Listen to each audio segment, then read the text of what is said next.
I just finished Stand on Zanzibar by John Brunner. Now, I really like this book. It was written in the 1960s, set in 2010.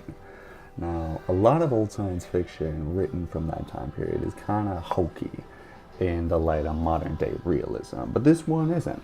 I think part of the reason why the science fiction doesn't seem wacky and completely off kilter is because the tech advances that Brunner utilized in telling the story weren't as far-fetched as, say, Terminator. Nor as superficial. There aren't hoverboards or light speed travel or those things in Star Trek that produce matter out of nothing.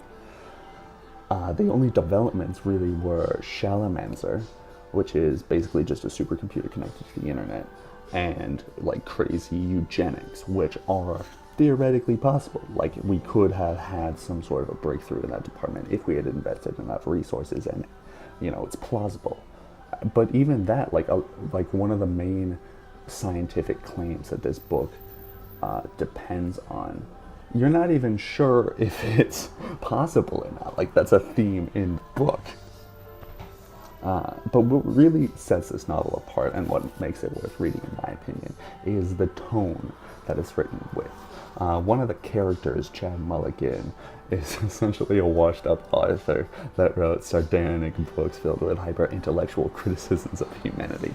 Now, I don't know anything about John Brunner personally. I don't know how much he relates to this character that he put in his book, but Zanzibar occasionally, as you read it, has like short sections from a book that Chad Mulligan has written, which are well-crafted, witty examples of what I believe Brunner himself regards humankind as: a bunch of dumb apes who are so far up their own asses they can't realize how their vanity and self-congratulatory nonsense is trapping them in a self-destructive loop.